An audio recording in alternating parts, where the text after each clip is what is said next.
Chers explorateurs, bienvenue dans cet épisode de Nouveau Western, votre guide pour découvrir les histoires fascinantes de l'Amérique.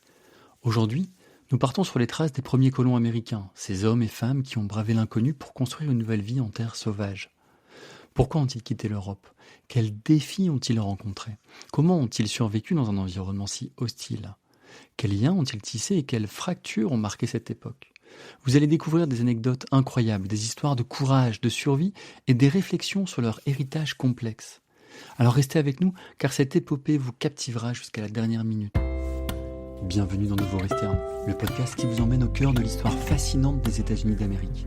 Des événements marquants aux figures emblématiques, en passant par les mythes et les réalités de ce pays hors du commun. Chaque épisode est une porte ouverte sur un nouvel aspect des États-Unis. Que vous soyez passionné d'histoire, curieux d'en savoir plus sur cette nation ou simplement à la recherche d'une escapade intellectuelle, vous êtes au bon endroit. Parlons de la première colonie, celle de Jamestown. En 1607, 13 ans avant l'arrivée du Mayflower, un autre groupe de colons anglais posait les bases de ce qui allait devenir la première colonie anglaise permanente en Amérique du Nord, Jamestown. Financée par la Virginia Company, une entreprise commerciale basée à Londres. Cette expédition avait pour objectif principal d'exploiter les ressources du Nouveau Monde pour enrichir les investisseurs. L'expédition débute en décembre 1606, lorsque 3 navires, le Suzanne Constant, le Godspeed et le Discovery, quittent Londres avec environ 105 colons à bord. En mai 1607, ils atteignent une péninsule marécageuse sur les rives de la James River, en Virginie. Ils nomment leur nouvelle colonie Jamestown en l'honneur du roi Jacques Ier d'Angleterre. Cependant, le choix de cet emplacement se révèle rapidement problématique. Le sol marécageux est peu propice à l'agriculture et l'eau saumâtre de la rivière rend l'approvisionnement en eau potable difficile.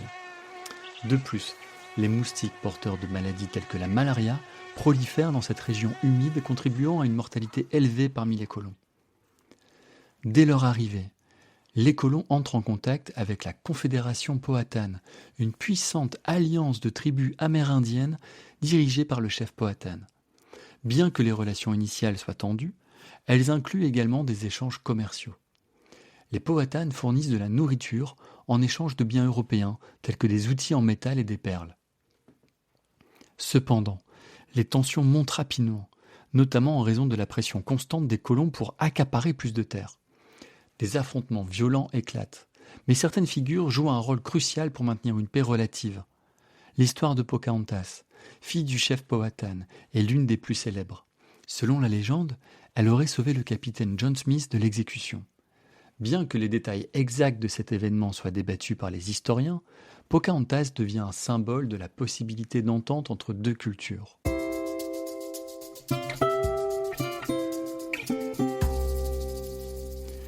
Jamestown traverse la période la plus sombre lors de l'hiver de la famine. En 1609, une série d'événements défavorables, dont la destruction de navires transportant des vivres et une augmentation des hostilités avec les Powhatan, plonge la colonie dans une crise extrême. Sur les 500 colons présents au début de l'hiver, seuls 60 survivent au printemps 1610. Les survivants racontent des histoires terrifiantes de cannibalisme pour rester en vie. Le salut de Jamestown arrive grâce à John Rolfe, un colon qui introduit en 1612 une variété de tabac des Caraïbes mieux adaptée aux conditions locales. Le tabac devient rapidement une culture lucrative, souvent appelée l'or brun. Grâce à cette ressource, Jamestown commence à prospérer économiquement, attirant de nouveaux colons et assurant sa survie à long terme. Malgré ces difficultés initiales, Jamestown reste un symbole de persévérance et d'adaptation. La colonie pose les bases du système économique et social qui se développera dans les colonies anglaises. Cependant, son histoire est aussi marquée par l'arrivée des premiers esclaves africains en 1619, un événement qui change radicalement le cours de l'histoire américaine. Malgré ces difficultés initiales, Jamestown reste un symbole de persévérance et d'adaptation. La colonie pose les bases du système économique et social qui se développera dans les colonies anglaises.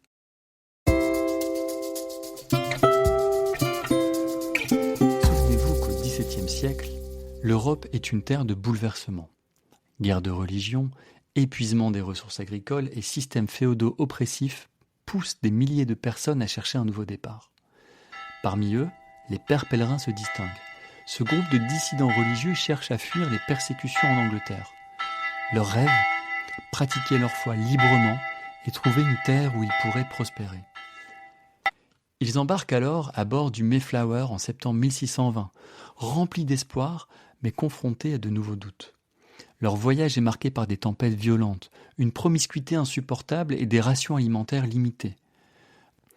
Dans ces conditions extrêmes, leur foi et leur détermination deviennent leur principal soutien. Avant même de débarquer, ils prennent une décision historique, signer le Mayflower Compact, un accord d'autogouvernance.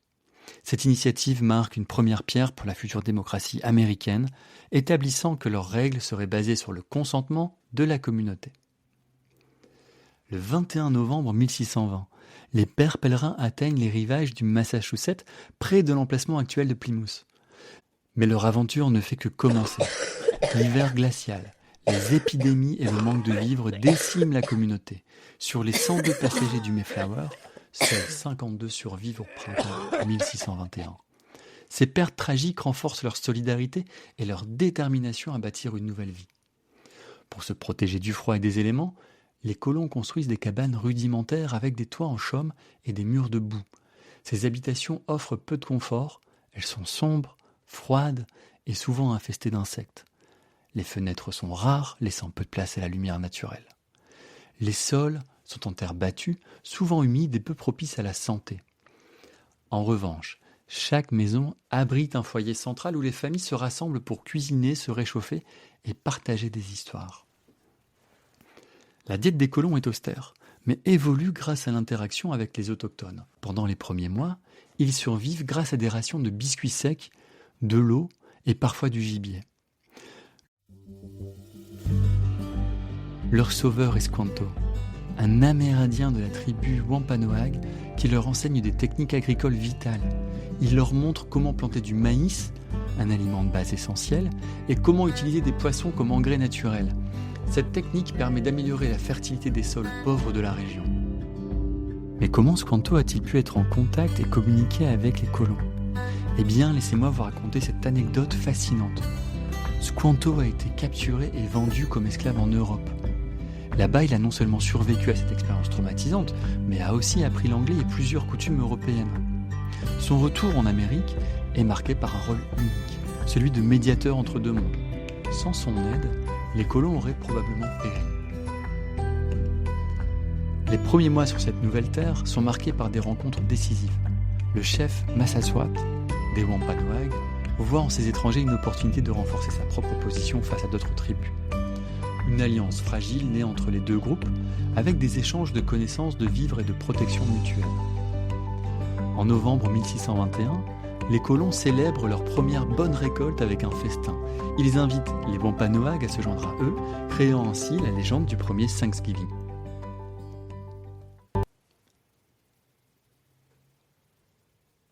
La guerre du roi Philippe, un des leaders des tribus amérindiennes, est l'un des épisodes les plus sanglants opposant les Wampanoag aux colons de 1675 à 1676. Cette guerre marque la fin de nombreuses alliances précédentes et révèle les profondes fractures entre ces deux mondes. Malgré les défis initiaux, les colonies prospèrent. Jamestown, fondée en 1607, devient un modèle de succès, grâce à la culture du tabac. En 1630, les Puritains fondent la colonie de la baie du Massachusetts, attirant des familles entières qui cherchent une vie meilleure. Ces colonies s'étendent rapidement grâce à des opportunités économiques et à un fort esprit communautaire. Les églises jouent un rôle central, servant non seulement de lieu de culte, mais aussi de centre social. Ces églises deviennent des symboles d'unité et d'espoir. L'héritage des premiers colons est complexe. Leur courage et leur persévérance sont salués, mais leur arrivée marque aussi le début de l'éradication des cultures autochtones. Des lieux comme Plymouth Rock, présentés comme le point de débarquement des Pères Pèlerins, sont devenus des symboles puissants. Pourtant, leur importance historique est souvent exagérée. Ce qui reste incontestable, c'est l'impact des premiers colons sur la construction de l'identité américaine. L'idée que des individus ordinaires puissent relever des défis extraordinaires inspire encore aujourd'hui. Les premières colonies sont présentées comme des exemples de communautés unies par un objectif commun. Cependant, ces récits glorifiés masquent souvent les conséquences pour les peuples indigènes.